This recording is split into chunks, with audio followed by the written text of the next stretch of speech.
It's prep day.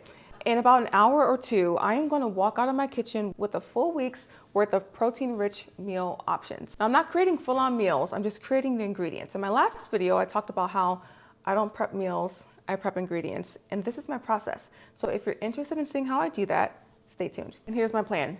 I have 2 meat options, which for us this week includes ground beef and chicken wings and drumsticks. Vegetables, we have some Brussels sprouts and broccoli. We also have some green beans. I'll also be chopping up some cucumbers and peppers for ready-to-go snacks. And for our fruit options this week, we have some mango, some apples, and some frozen blueberries, which is a staple. Dairy protein, we have some boiled eggs. We have some cottage cheese and Greek yogurt in the fridge. And in the pantry items, I have my black beans and garbanzo beans, along with some quinoa as usual. And then I have our protein-rich nut options, which include for us walnuts, pistachios, and almonds. Okay, so I am going to get busy in the kitchen. Again, I don't prep full-on meals, I batch prep ingredients so that way throughout the rest of the week, I'm not in the kitchen cooking. I am assembling and heating up. It also gives me freedom and flexibility to pick and choose what I want that day, knowing that I have ready-to-eat, convenient, protein-rich meal options available to choose from. If you're a busy person like me, that makes a world of difference, especially when you're really trying to hit your protein goals and stay on your nutrition habits. So if you're interested in that, stick around. You're gonna hear from future me through the voiceover. Let's get busy. Hey guys, future me here. Okay, in this prep session, I started by chopping, slicing, and dicing my raw vegetables. One, because I'm gonna need it to cook. Also, I'll be keeping the extras to have on hand for quick snacks throughout the week. And now I'm just getting my water ready for boiling the eggs. All right, so this whole batch prep thing was born out of a real struggle I was having. See, I'm a full-time nurse practitioner working in clinic Monday through Friday. I'm also a full-time solo parent, and my son is highly active in sports. In the middle of all that, I also desire to feed my son and myself real nutritious food. Okay, quick pause from story time, because does anyone else love these choppers? Look how fast I chop these onions. Man, this chopper is such a game changer in my meal prep. It really does reduce the prep time, and I love it. Okay, back to story time. So the struggle was real. So I did what a lot of us do. Every weekend, I would plan our meals out, make that big Costco run, and bring home a fridge full of good intentions. And then the week would hit, and I would be too busy to actually cook. By the next weekend, half of all that produce would go bad. I found I was throwing away not just food, but some hard-earned money, and that really did sting. Then my mom gave me this good idea. She's like, chop all the produce as soon as you get home and keep it ready in the fridge or freeze it. And that actually really helped during the times that I was able to cook throughout the week. It significantly reduced the prep time since everything was pre-chopped, diced, sliced, and whatnot. Plus I had the chopper, right? But I still ended up with freeze-burned veggies or containers of chopped produce that just sat there. And that's primarily because sometimes I would just forget that I had the pre-chopped veggies in the freezer, so they'd go bad. And also because I often just still didn't have enough time throughout the week. Hey, praise him. Praise him. I still didn't have the time throughout the week to cook, be it due to a late practice or taking work home with me or just not feeling like it, if I'm being completely honest. So finally I started batch cooking. And like I told you in my last video, my first version of that was making the same lunches, dinners, and snacks for the whole week. I had done that years ago when I was very heavy into macro counting and body recount. And it was very effective for that purpose. So I tried it again at this point in my life, or at this stage of life, but it didn't quite work out as well as it did back then. The thing is, I would get so bored by Wednesday that I would end up giving in and cooking something anyway, which was defeating the purpose of the meal prep. Or I'd go for something more convenient, like takeout, or something quick, which had me going in the opposite direction of my health goals. Or my son would decide that today he didn't want broccoli, but he wanted green beans instead, but the green beans were not cooked. So essentially he was getting as bored as I was, and I couldn't blame him for that. But what actually stuck is what I'm showing you now. Okay, so let me catch you up here. So we've got the water boiling. I'm about to put the eggs on.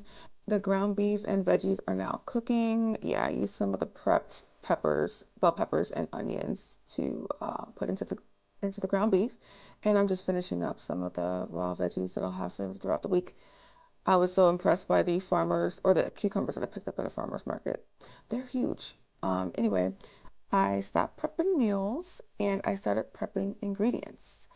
This change is how I found a process that finally works for us, even on my busiest weeks.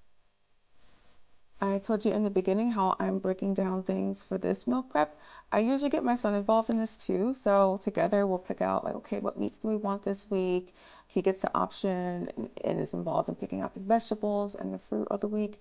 So it's a great way to engage him, and he kind of already knows what the options are throughout the week. And he's learned to, ask if he wants it, then he needs to help with the planning and ask for what he wants. And we talk about whether or not it's a healthy option. So he is not surprised throughout the week when I hand him a bowl of quinoa and broccoli. And I'm thankful to God that he actually loves those foods anyway. But yeah, we eat the same food. Okay, I don't make anything special or on the side for him. He eats what I eat, which really simplifies things. Okay, let me catch us up. So the meat is still going. I'm giving it a stir. And you saw me earlier put on the quinoa and the green beans, which I used from frozen. And right now I am just preparing the baked Brussels sprouts, which I just had a bad batch this time around. So I did not get a whole lot from that bag. All right, just FYI, I did all of the meat prep and the veggie and fruit wash off camera to save time because it's probably not interesting and very self-explanatory, but yeah, please do that before you start your prep. A quick word on why these meal items look the way they do. I built them to be high in protein and low in both glycemic index and glycemic load, which simply means that they are whole foods that tend to raise blood sugar slowly and steadily rather than in sharp spikes. Now, I do not have diabetes or insulin resistance myself, but I do carry a strong family history, and in my clinical work, I see every day how central insulin resistance is to so many of the chronic metabolic conditions that I help care for and manage. So this is the approach I have chosen for my household, out of both prevention and respect for my family history. And I share it here only as context for the choices behind these meals and food options. This is not medical advice, and everyone's needs are different. So treat this as a starting point to consider and talk with your own healthcare provider about your individual needs.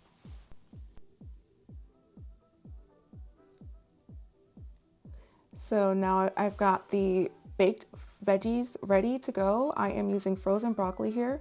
I usually just sprinkle on some avocado oil because it has a higher smoke point, and then I'll just season with either sea salt and or here I'm using some garlic and herb seasoning with the sea salt.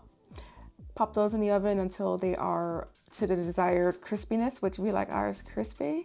I usually will put them on to broil like for the last 5 minutes or so to get that nice crisp and crunch. At this point, the ground beef is pretty much done. Just giving it some final stirs. What you have not seen me do on camera is prepping the barbecue drumsticks, which are getting ready to go on the grill. There goes the broccoli and Brussels sprouts popped in the oven. The quinoa is done. I usually will use that Trader Joe's olive oil, the garlic infused olive oil. I love that so much. I just put it on the quinoa once it's done. I also season the water when the quinoa is boiling so that it is flavored. Here I go prepping the beans. I'm using canned garbanzo beans and black beans, and this is what the stovetop is looking like. I got everything on there. Broccoli is looking fine, and here goes those drumsticks and chicken wings on the grill ready to be taken off. And oh yeah, I used some of the ground beef to make some hamburger patties because my son decided at the last minute that he wanted them. This is what everything looks like once it is all done and put into containers. Notice I don't have them stacked into containers of individual meals, right? These are all ingredients. And the portions I know that I'm not going to get into within the first few days, I go ahead and freeze because most of this is best within about 3 to 4 days in the refrigerator. Then I just move a container down to thaw the night before. This is what it looks like coming out of one session. A couple of proteins, a grain, some eggs, roasted vegetables, fresh veggies, snacks.